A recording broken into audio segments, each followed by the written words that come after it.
if a man doesn't really know what he wants, and I feel like I always encounter men who are like that. They don't really know what they want, and you always also hear women obviously saying, "I want a man who knows what he wants." Yes. So if a man is on basically his search for meaning, his search for what am I really here for? What is my purpose? Sure.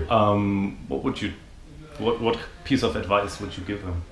You need to find that path, because what most people do, most men in today's societies, they have learned to follow a woman's very emotional, very zigzag course. That's like trying for a bird. It is very easy for a bird to catch a fly in mid-flight. It is almost impossible for a bird to catch a butterfly, because it's all over the map.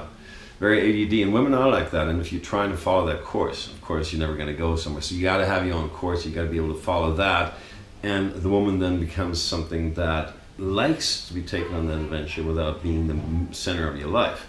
And one of the things about being the nice guy, oh, you're so beautiful, can I buy you drinks, can I buy you dinner, all that wonderful stuff, paying you compliments. What most women have told me, or even most guys, why a relationship failed, well, I became the centerpiece of his life. He didn't really have a life on his own. And he didn't know where he was going, and so how am I going to follow or trust the guy to lead me somewhere if he himself has no compass, no mental or emotional guidance system? If you don't have your life's purpose figured out, then you have a void inside of yourself, and you will try to fill that void with another person. We all know that our life is very mundane, it's very boring. We meet a girl, all of a sudden we're in cloud nine, happy and everything is wonderful, and then like 2, 3, 4 weeks ago our life sucks again, and we're kind of like depressed back where you started, even worse. And then by that time, a lot of times, not only will the charm have worn off, but the woman is off and gone, because you didn't take her on an adventure with you. You made her the adventure, and no woman wants to do that. And actually I got this from Scott McKay one time. He told me the story about this model, and this very attractive model said, look, I'm so tired of guys on a date. He says, oh, so what do you want to do? And the guy says, oh, I don't know, whatever you want to do. and one says, the next guy that tells me this, I will tell him straight in his face, you know what, just take me to Walgreens, I'll buy some tampons, and then on the way home, drop me off on the way home. And I was thinking, so very good. How do you, or how can a man go about finding this life purpose, this thing where he becomes this attractive human being, and where he is this person that's not only attractive to women, but also attractive to himself? Find out, there's a book that's called Do What You Love and the Money Shall Follow, or Will Follow. Yeah. And that pretty much sums it up in so many words, because what it really is, if you don't know what really gives you energy, excitement, and a sense of, oh yeah, I love this, I'd like to get more of it, then it's really hard for you to do that. And most people try to pick it up off a shopping list, especially in Europe where I teach a lot. They say, well, I have these options, and they're trying to almost match whatever towns they think they might have to like the job offers. Or what their parents wanted. Or what their parents wanted for them. And this is not how you do that. You figure out what is it that you really are good at and like at the same time, which tends to kind of coincide if you really are open to it. And you really need to feel deep inside, is this giving me a feeling of freedom? Does it feel like freedom? Martha Beck, who's probably the original life coach, and I think that term was coined for her 20 years ago. She's a great, great coach, one of the best you'll ever find. And she wrote a book called Finding Your North Star.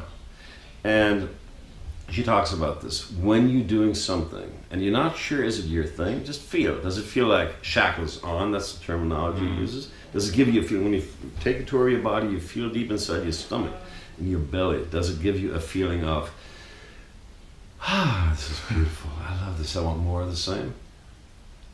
Or it doesn't give you a feeling like, well, yeah, I kind of have to do that. I mean, if you talk to people that go to motivational speakers or motivational trainers or coaches, they say, well, I have to do this, and then I have to do that, and then I have to do the other thing. And it's like the therapy thing. You're shitting all over yourself. You shouldn't. Whenever you feel the need to, you need to not. I know this is kind of like a mind bender, but whenever you feel you should be doing something, or you have these high standards, or which are usually internalized expectations of others, and you try to follow that, it'll make you miserable. And there's other pitfalls. For instance, for years and years and years, ever since I was 13, 14, I wanted to be not only a rock star, but specifically a keyboard wizard. And at the time, there were big bands like Yes with Rick Wakeman, or Keith Emerson, Lake and Palmer, Herbie Hancock, and today we have Diana Krall, and Oscar Peterson was one of the greatest, probably the fastest jazz wizard ever. And I always wanted that. And I realized, but, and I should have known that it was really my ego talking, not my love for music. Because if I'm totally honest, if I would have been totally honest with myself, yes, it sounded cool to be a musician. It gets you girls, right? You wanted the attention. I wanted all that. And even the Beatles, they asked John Lennon and Paul McCartney, said, why did you become, form a band? Why did you become musicians? I said, to pick a buzz. To get chicks. And that's really what it was. And I should have known. I would have saved myself 10 to 20 years of grief, practicing piano for many hours a day, and never getting beyond a very high level mediocrity. When I remember I practiced a piece of music called Fantasy Impromptu by Chopin, and it took me like a year to kind of master it, so I could actually play it without making an ass of myself. And then this 17-year-old Russian girl heard me play, and she said, nice. And I said, yeah, well, you think... I was still seeking approval. This was a long time ago. And she said, yeah, well, mastery of that piece might get you into a Moscow conservatory as an entry level, like an SAT. That's the SAT. What I thought was the pinnacle of my career as a pianist, to her was like an SAT, like an entry level test. And truth be told, it never felt comfortable. It always felt like I have to practice, I need to do this, I have to, and it never felt like freedom. And there's a book, when it comes to life's purpose, I think everybody, like I actually give workshops called Live. Life's purpose multiplied or factored by intention, by vision, equals ecstasy. And that formula really sums it up, because if you have all those things, you have your life's purpose, you found your calling life, your vocation means calling. You found your intention is not I want, it's something very different. It's like almost mindful being. It's like wanting without having to, outcome independent. Your vision is what is the greater vision I have for myself? Like Joseph Campbell said, a hero is somebody who lives something greater than himself. Equals ecstasy. Yes, that is durable fulfillment, and it's something ongoing. If you find all those three and combine them in the right way, you'll be very happy. And for that workshop that I give in Europe and sometimes in Los Angeles, I actually make it required reading this book called Discover Your Strengths Now. It's part of the trilogy. There's 3 books. It's first Break All the Rules. It's a management book. Buckingham and I forget the other name. And people read that book, and there's actually something, the Gallup Strength Finder test in it. And you're doing a quick online test that's timed on the clock, so you can't really think it or overthink it. And then people say, okay, this helps you to identify 5 core talents out of 34. And that gives you an idea of where you could be going, what are inborn natural talents. And let me say one other thing here. There is Maxwell Maltz with his psycho-cybernetics, or there's other books that say you can be anything, you can do anything, and you basically start with a blank slate of whatever, and then you just choose what you want, and you can be that. And there's actually a book called The Talent Code.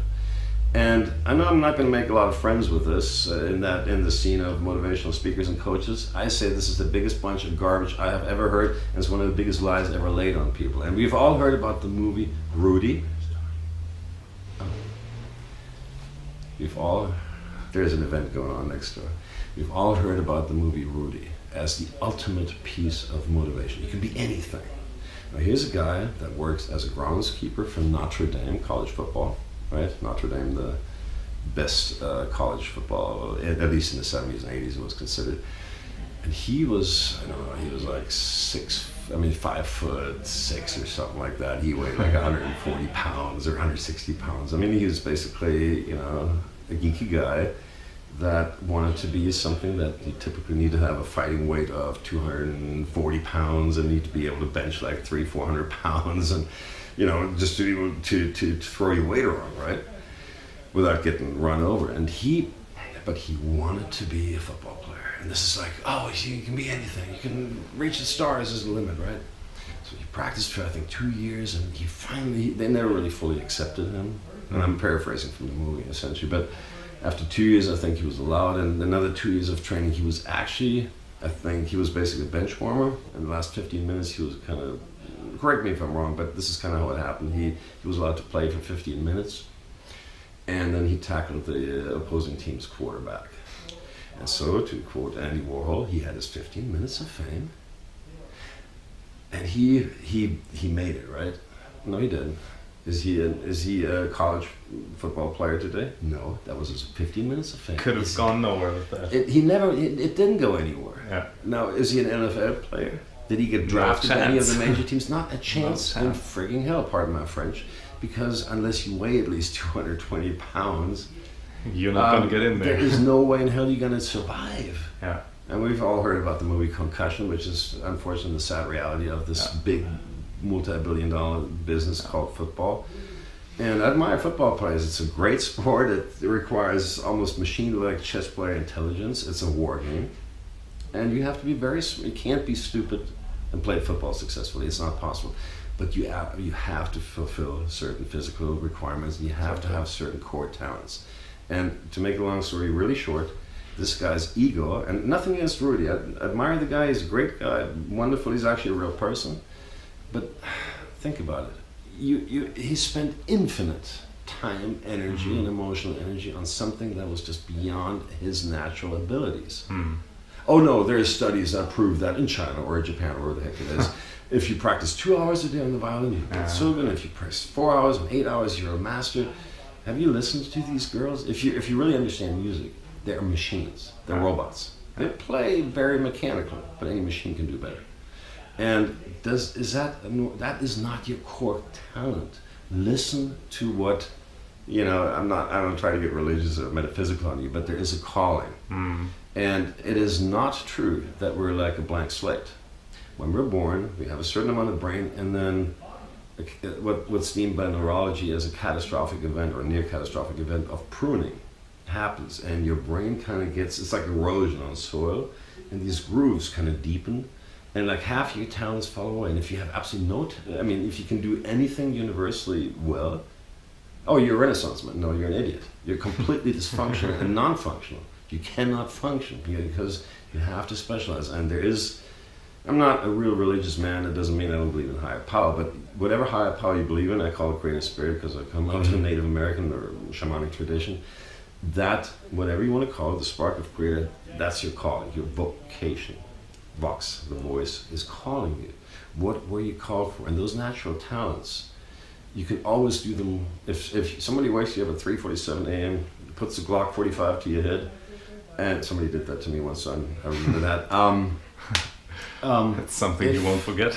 And I actually did it to somebody else at almost approximately the same time that I was entering my room. I was within 1 second, I had the gun cocked and ready, chambered, and I had it pointed at the guy with the laser before I even woke up. Whoa. And the guy said, oops, I said, don't come in my room with the phone.